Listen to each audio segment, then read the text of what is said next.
July 29th, 1933. Dexter, Iowa. A dirt road.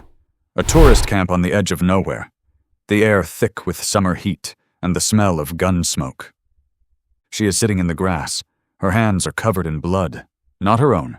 The man dying beside her is her husband. His body has taken more bullets than any man should survive. She holds his head in her lap. She does not run. She does not scream. She simply stays. Around her, the wreckage, shattered glass, bullet-riddled cars, the sounds of men groaning and birds that have gone completely silent. Law enforcement closes in from every direction. She is 23 years old. Her name is Blanche Barrow, and history will remember almost everything about that summer, except her. The newspapers will print Bonnie's face. Hollywood will cast Bonnie's story. Museums will display Bonnie's poems. But Blanche was there for every ambush, every safe house, every desperate mile across state lines. She begged her husband to walk away. He refused. So she stayed, because that is what love demanded. She did not fire a single weapon. She did not plan a single robbery. She did not choose this life, but the life chose her anyway. And when it was finally over, when the smoke cleared and the bodies were counted, Blanche Barrow walked out of prison, buried her grief, and said almost nothing for the next 50 years. This is the story history forgot to tell. Before the wanted posters, before the police reports, before the name Barrow meant anything dangerous, there was a girl from a small town who wanted nothing more than a quiet life. Blanche Caldwell was born in 1911 in Garvin, Oklahoma. Her father was a preacher. Her childhood was built around church pews, Sunday discipline, and the kind of moral structure that leaves a permanent mark on a person. She was not raised for chaos. She was raised for order. By the time she was a young woman, she had already survived one failed marriage, a brief, unhappy union that taught her early what it felt like to make the wrong choice and live with it. She was resilient, practical, quietly strong in the way that women of that era had to be, because no one was coming to save them. Then she met Buck Barrow. Buck was charming in the way that dangerous men often are. Warm, funny, magnetic. He made her feel chosen. He made her feel safe.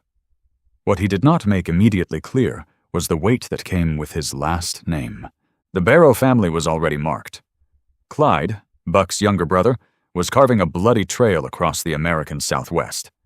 Banks, gas stations, roadside robberies.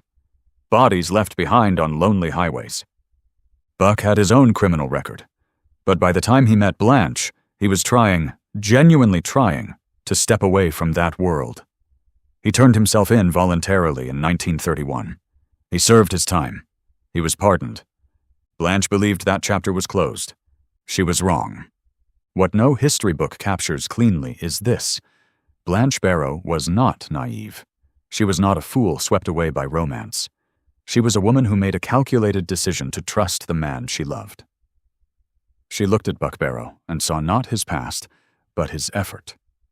That trust would cost her everything.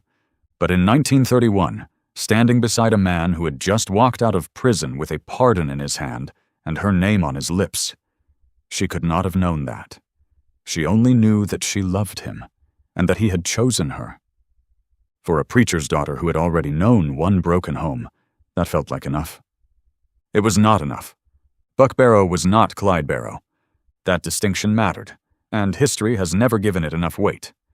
Clyde was the architect, the obsessive, the man who had been broken inside Texas prison walls and came out the other side as something colder. Violence for Clyde was not a last resort. It had become a language. Buck was different, looser, more human. He laughed easily.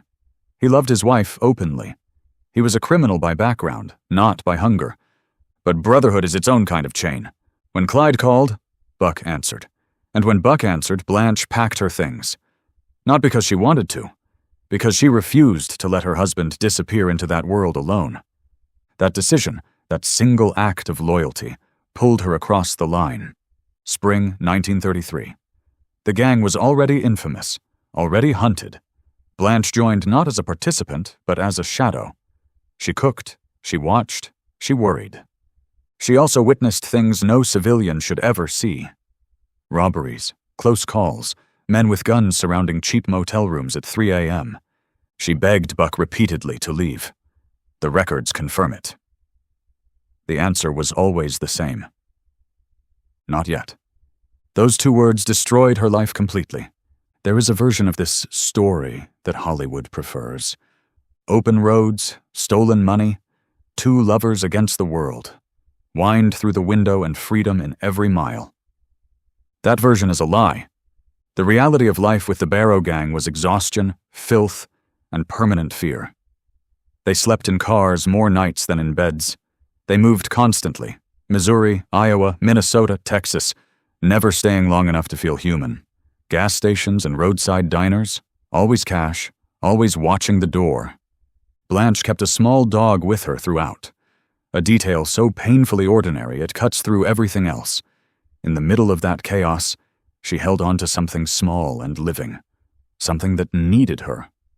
Because everything else was slipping. The robberies were escalating. The body count was rising. Clyde did not slow down. He accelerated. Every law enforcement agency in the Southwest had their names. Every newspaper had their photographs. And Blanche was in those photographs. Not holding a weapon, not standing defiantly, but there, present, which in the eyes of the law made her equally guilty. She had crossed no legal line of her own choosing, but proximity to crime is its own conviction in desperate times. By mid-1933, the walls were closing. The gang could feel it. Clyde felt it and drove faster. Buck felt it and said nothing. Blanche felt it and prayed. Nobody was listening. 1933 was not an ordinary year in America. The Depression had hollowed out the country. Banks were despised.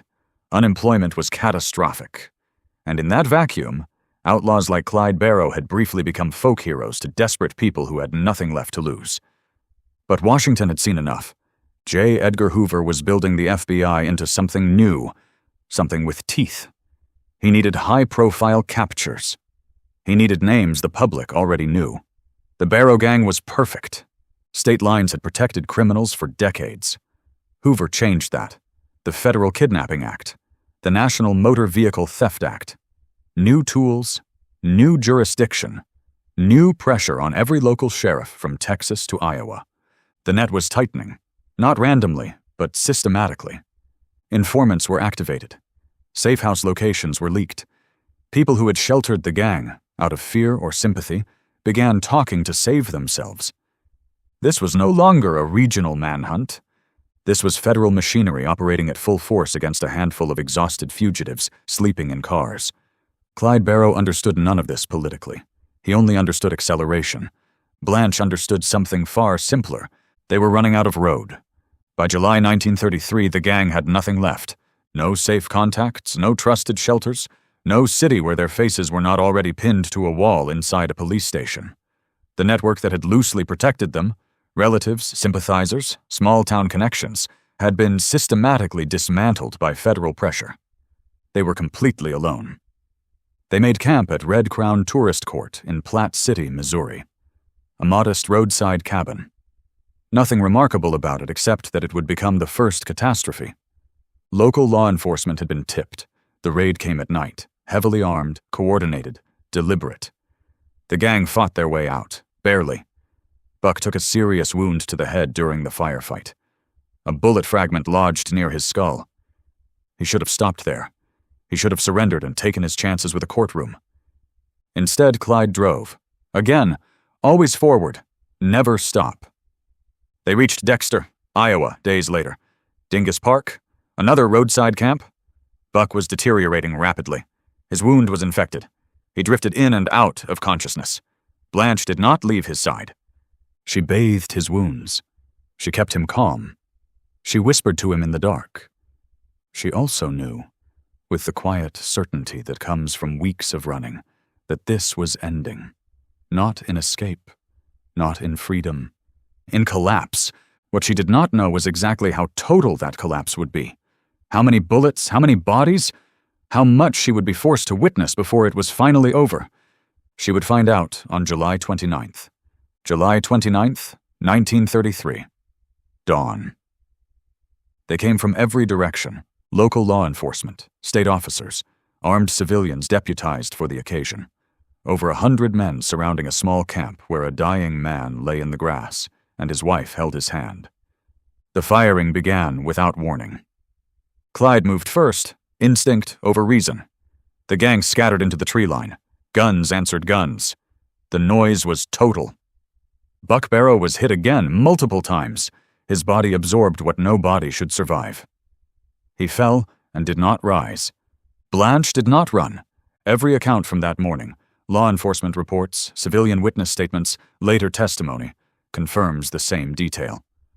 Blanche stayed beside Buck, in the open, under active fire.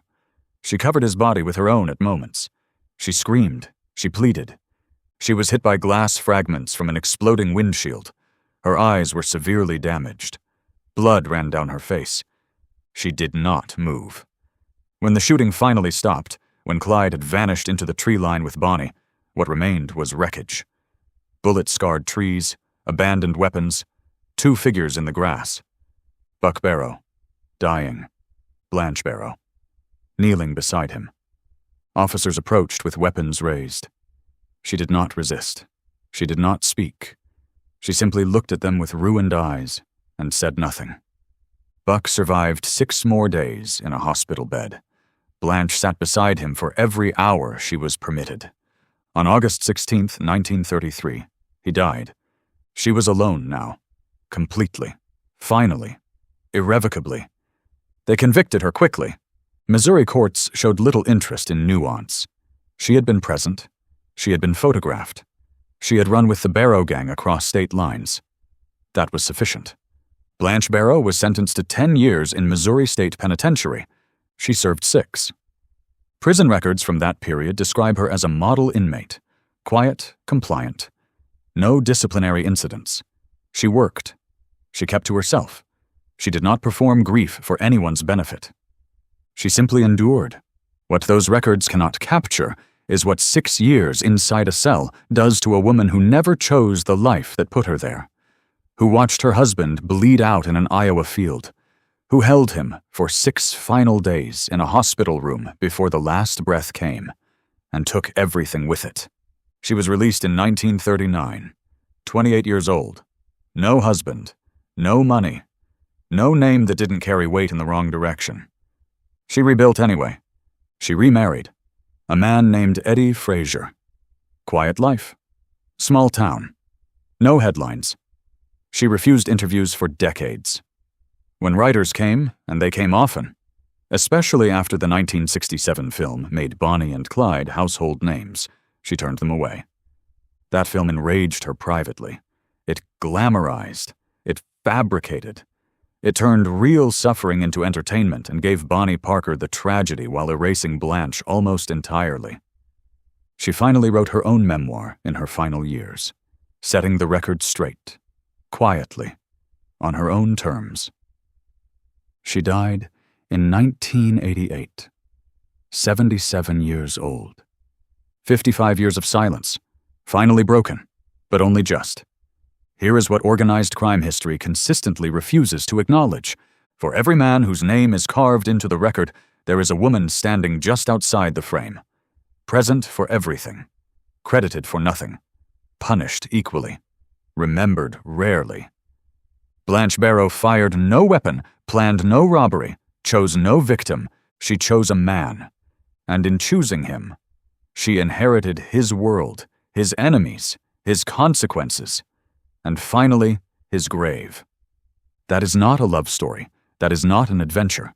That is what loyalty costs when it is given to someone the world has already decided is expendable. The 1967 film gave Bonnie Parker poetry and mythology. It gave Clyde Barrow cinematic immortality. It gave Blanche Barrow a shrieking, hysterical caricature, sunglasses and screaming, stripped of dignity, stripped of complexity, stripped of truth. She watched that film. She lived with that distortion for 20 more years. And still she said almost nothing. Because some silences are not weakness. Some silences are the last form of control available to a person whom history has already decided to use and discard. Blanche Barrow kept her silence like a weapon, aimed at no one, protecting only what remained of herself. In the end, that is the real story this case reveals. Not about crime, not about fugitives or federal manhunts or Depression-era desperation. It is about who gets to be remembered, and who is simply left kneeling in the grass, holding someone they loved, while the world moves on without them.